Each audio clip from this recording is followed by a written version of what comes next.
मुझे प्रत्यक्ष एवं परोक्ष रूप से देख रहे हैं, उन सब का मैं तहे दिल से आभारी हूँ। प्रोग्राम की शुरुआत करने से पहले मैं अपने पिताजी को याद करके प्रोग्राम की शुरुआत करना चाहूँगा। पिताजी की याद करके प्रोग्राम शुरुआत करने की भी एक वजह है। मेरे एक दोस्त है, कई बार मुझे कहते हैं कि भाई जितने भी लोग हैं मंच पर जाते हैं वो सारे के सारे या तो माँ शारदा को प्रणाम करते हैं या तो अग्रदेव पूज्य ऐसे देव श्री गणपति जी का याद करके उनको स्मरण मात्र में लाके फिर सारे प्रोग्राम की शुरुआत करते हैं। भाई तू किस मिट्टी से बना हुआ है जो तू अपने पिताजी को याद करके प्रोग्राम की शुरुआत कर रहा है? क्या तेरे पिताजी इतने महान थे, भगवान थे, जो तू उनको याद करके प्रोग्राम की शुरुआत करने की सोच रहा है? तो उस दिन मेरा जवाब था, वही जवाब आज भी है, कल भी था और हमेशा रहेगा कि हाँ मेरे पिता मेरे लिए भगवान हैं। और सिर्फ मेरे ही पिता क्यों, हर किसी के पिता उस संतान के लिए भगवान ही होते हैं। क्योंकि ये जो दुनिया है वो हमें देखने मिली है, क्यों मिली है? अरे भाई माता पिता के माध्यम से ही तो हम देख पाए इतनी हसीन दुनिया, खूबसूरत दुनिया। और अक्सर मैंने देखा है जितने भी साहित्य है, या तो गुजराती साहित्य है, ये ले लो, हिंदी साहित्य ले लो, गुजराती साहित्य ले लो या इंग्लिश पोएट्री ले लो, कहीं पर भी इतना ज़्यादा पिता के ऊपर नहीं लिखा गया है। लिखा गया है लेकिन थोड़ा सा कुछ कंडिकाएँ मिल जाती है, कुछ शायरियाँ मिल जाती है, पर जितना लिखा जाना हो चाहिए उतना नहीं लिखा गया है। माँ के ऊपर तो सब कुछ लिखा गया है। माँ के ऊपर ये लिखा गया कि माँ ममता की मूरत है, माँ महान सूरत है, ये है वो है माँ का, ये माँ का वो, सब कुछ माँ के हिस्से में ही सब कुछ आ गया। पिता को अनदेखा कर दिया गया, पिता को साइड में कर दिया गया। और वो पिता जो छत भी है, घर की नींव भी है, उसी को अनदेखा करके हम कैसे आगे चल सकते हैं? और आज के इस प्रोग्राम का मूल विषय पिता ही है। मेरी एक कविता है, उसका शीर्षक भी पिता क्या होता है ये रखा मैंने। तो जैसे कि अपने पिता को याद करके मैं उस कविता को आपके समक्ष प्रस्तुत करना चाहूँगा। पेशे खिदमत है, पिता क्या होता है। काव्य का शीर्षक है पिता क्या होता है। पिता अंदर से शीतल, ऊपर से गर्म होता है। पिता अंदर से शीतल, ऊपर से गर्म होता है। पिता नारियल सा होता है। पिता नारियल सा होता है जो ऊपर से सख्त, अंदर से नरम होता है। पिता भी एक अजीब किस्म के होते हैं, उनका स्वभाव ही ऐसा बन जाता है, सख्त, एकदम कड़क, जैसे मानो इस्त्री किए हुए कपड़े हो ऐसे।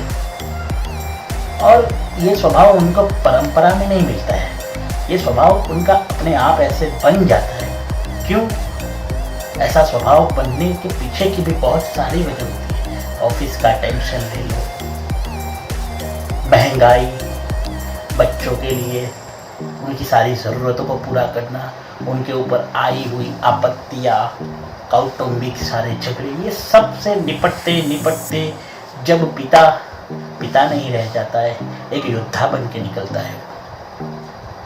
और योद्धा एकदम नरम स्वभाव रखे ये तो अच्छा नहीं होगा ना, इसीलिए उनका स्वभाव एकदम गर्म हो जाता है, तेज तरार। मेरे पिताजी भी ऐसे ही थे, एकदम तेज तरार।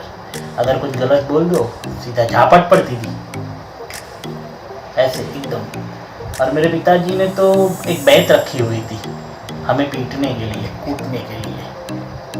हमें पीटा गया, कूटा गया, तभी तो सोना बन के निकले हैं। और पिता सोनार भी होता है, उन्हें पता है कि ये मेरा नंग कैसा है, उन्हें पता ही होता है। सही बात है, एकदम सही बात बोल रहा हूँ। अपने पिता को पता ही होता है कि ये मेरा नंग मेरा नाम रोशन करेगा कि क्या करेगा, उन्हें पता होता है। इसीलिए वो कूटते हैं, पीटते हैं, मारते हैं। माँ जो है वो हमेशा बचाती रहती है, बचाती फिरती है। पिता तो आए नहीं कि हाथ साफ किया नहीं, जैसे हम तो बच्चे ना हो, हाथ साफ करने की मशीन हो। कई बार कूटे गए, मैं तो बहुत ज़्यादा कूटा गया हूँ। इसी तरीके से आगे पिता क्या होता है, आगे चलते हैं कि पिता अंदर से शीतल होता है, ऊपर से गर्म होता है। पिता नारियल सा होता है, अंदर से नर्म होता है। पिता नारियल सा होता है, ऊपर से सख्त, अंदर से नर्म होता है। पिता क्या होता है? खिलौने, ख्वाहिशें, तमन्नाएं पूरी करना। खिलौने, ख्वाहिशें, तमन्नाएं पूरी करना, यही मात्र उनका एक लक्ष्य, एक कर्म होता है। अच्छा, कई बार हमने देखा है कि हम बच्चे जब छोटे होते थे, बच्चे छोटे ही होते, बड़ा तो कोई आज तक बच्चा मैंने देखा नहीं है, या ना आपने किसी को नहीं देखा होगा शायद। बच्चे छोटे ही होते हैं, छोटे होते तभी तो बच्चे होते हैं, और उनकी ख्वाहिशें होती है कि मैं ये ले लूँ, वो ले लूँ, ये कर लूँ, वो कर लूँ। वो सारी ख्वाहिशें, तमन्ना और सभी चीज़ों को पूरी करना पिता का एकमात्र कर्म होता है। ऐसा कोई पिता नहीं होगा जो ये चाहेगा कि मैं अपने बच्चे को ये ना दूँ या ये ला के ना दूँ। सारी ज़माने की खुशियाँ, सब कुछ वो पिता अपने बेटे के लिए ला सके, इसके लिए वो दिन रात मेहनत करता है। खिलौने, ख्वाहिशें, तमन्नाओं को पूरी करना, यही एकमात्र उनका लक्ष्य, यही कर्म होता है। मेरे पिताजी मेरे लिए बहुत सारे खिलौने, सब कुछ लाया करते थे। मैं तो उनके आने की राह तकता रहता था। ये तो अभी सारे टेनामेंट, फ्लैट सब कुछ बन गए हैं। बाकी पहले हमारे ज़माने में तो, हमारे ज़माने शब्द से याद आया, वो भेड़े वाला हमारा ज़माना नहीं, वो तो बहुत पुराने ज़माने में चले जाया करते थे। अरे हमारे ज़माने में तो ये नहीं, हमारा ज़माना नहीं, यानी तकरीबन 1990 के आसपास का ज़माना। वो क्या दौर था जब अमीन सायानी जी आकाशवाणी पे आया करते थे, दोस्तों मैं आपका अमीन सायानी। इस तरीके से वो दौर था जब रेडियो पर अमीन सायानी जी के आकाशवाणी पर से प्रोग्राम आया करते थे। 1990 के आसपास का दौर। तब मेरी उम्र तकरीबन 5-1 साल की थी। अब इस हिसाब से आप मेरी उम्र का अंदाज़ा भी लगा सकते हो। ये तो थोड़े बाल चले गए, इसका मतलब ये थोड़ी कि मैं 50-55 का हो गया। अरे 55 क्या हो गया तो भी क्या, दिल तो अभी तक 55 का है। उम्र 55 की, दिल 55 का है कि नहीं। और मैं तो 70 का हो जाऊंगा तो भी मैं अपने आप को 17 का ही बोलूंगा। मुंह में जिस दिन दांत नहीं होंगे उस दिन मैं बढ़िया सा डेंटिस्ट के पास जाके टोकठा बनवाऊंगा, लेकिन खाऊंगा तो मोहनथाल ही। मोहनथाल से याद आया, मेरे पिता मेरे लिए मोहनथाल, जो कि गुजराती प्रकार की वानगी होती है, वो लाया करते थे, जो मुझे बहुत पसंद था, बेहद पसंद था। और एक जलेबी फाफड़ा, जो हम गुजरातियों की बहुत ही फेमस डिश। अगर आप अहमदाबाद आओ, गुजरात आओ, जलेबी फाफड़ा ना खाओ तो कोई मतलब ही नहीं रह जाता है। और इसी के ऊपर तो अपने अविनाश व्यास जी ने भी एक गाना लिखा था कि उड़े हवा में धोतियों पहरी टोपी खादी, उड़े हवा में धोतियों ने पहरी टोपी खादी, उठी सवारे गरम फाफड़ा गरम जलेबी खादी। यही गरम फाफड़ा और गरम जलेबी खाते थे तो पिताजी मेरे लिए लाया करते थे। तो खिलौने, ख्वाहिशें, तमन्नाएं पूरी करना, यही उनका एकमात्र लक्ष्य, यही कर्म होता है। औलाद को कंधे पर लिए इसलिए घूमता है, औलाद को कंधे पर लिए इसलिए घूमता है क्योंकि बेटा हो या बेटी आसमान को चूमता है।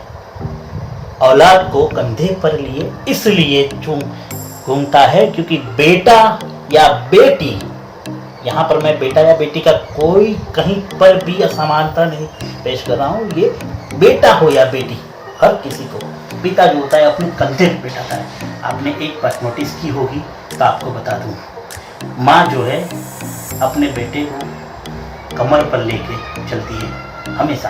ये एक ऑब्जर्वेशन है, नोटिस है, ये ऑब्जर्वेशन है, नोटिस है कि माँ जो है अपने बच्चे को, बेटा हो या बेटी, उसको कमर में लेके घूमती है। क्यों पता है?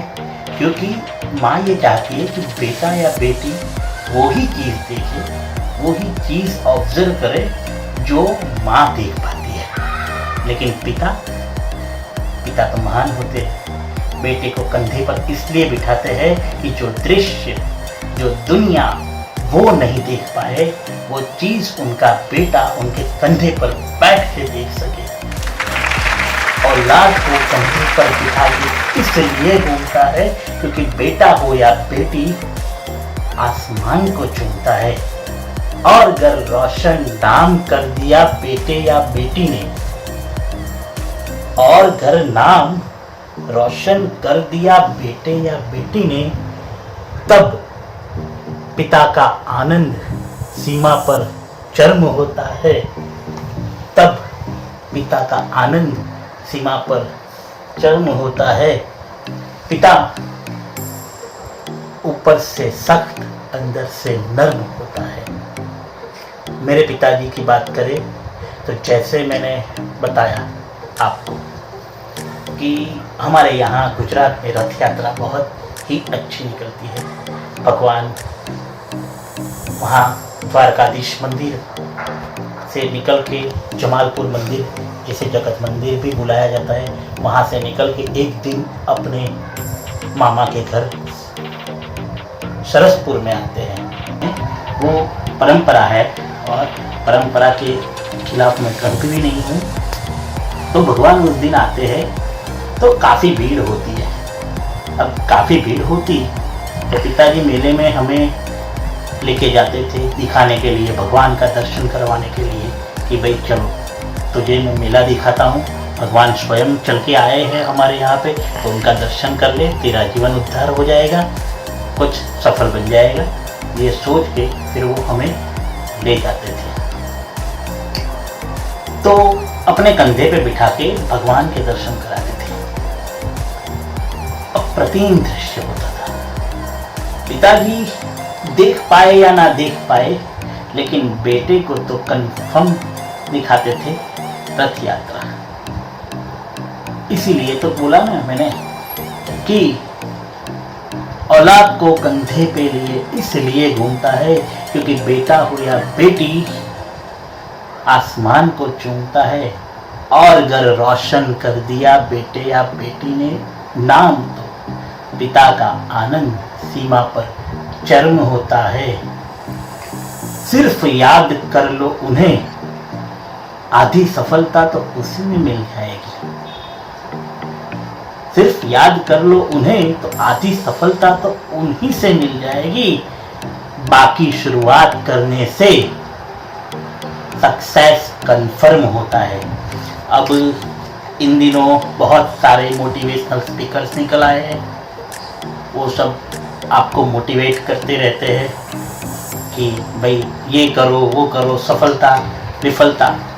मेरा कहने का यही मतलब है कि आप अपने पिताजी को, माताजी को प्रणाम करके घर से निकलो, आप सक्सेस होगे ही होगे। और मेरा आखिरी शेर है इस कविता का, पिता क्या होता है का, कि माता के चरणों में स्वर्ग बताने वालों, माता के चरणों में स्वर्ग बताने वालों, पिता को पूजने का भी धर्म होता है, पिता को पूजने का भी धर्म होता है, पिता को पूजने का भी धर्म होता है।